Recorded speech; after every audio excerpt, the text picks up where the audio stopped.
படையப்பா படத்துல ரம்யா கிருஷ்ணன மாடு முட்டுற மாரி ஒரு சீன் காமிச்சிருப்பாங்க.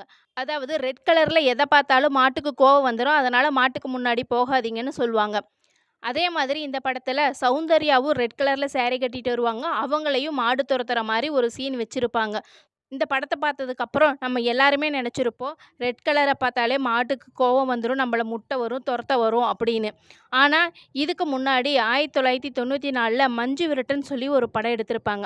அந்த படத்துல பார்த்தீங்கன்னா, நம்ம ஹீரோ முரளி வெள்ள கலர்ல ட்ரெஸ் போட்டிருப்பாரு. அவரையும் மாடு முட்ட வர மாரி ஒரு சீன் காமிச்சிருப்பாங்க. என்னடா இது! இவ்வளோ நாள் ரெட் கலர பார்த்தா தானே மாட்டுக்கு கோவம் வரும்னு நெனச்சிட்டு இருந்தோம். இப்ப வெள்ள கலர பார்த்தாலும் மாடு முட்டுற மாரி சீன் வச்சிருக்கிறாங்களே! அப்ப எதுதான் உண்மை நமக்கு தெரியல. சரி நம்ம கூகுள்ல சர்ச் பண்ணி பார்ப்போம்னு சர்ச் பண்ணி பார்த்தா, அங்க தான் ஒரு ட்விஸ்ட்டு. எந்த கலரும் does not make angry for bulls அப்படின்னு சொல்லி போட்டிருக்கான். உங்களுக்கு இத பத்தி ஏதாவது இன்ஃபர்மேஷன் தெரிஞ்சா கமெண்ட்ஸ்ல சொல்லுங்க. மறக்காம சர்ப்ரைஸ் பண்ணுங்க.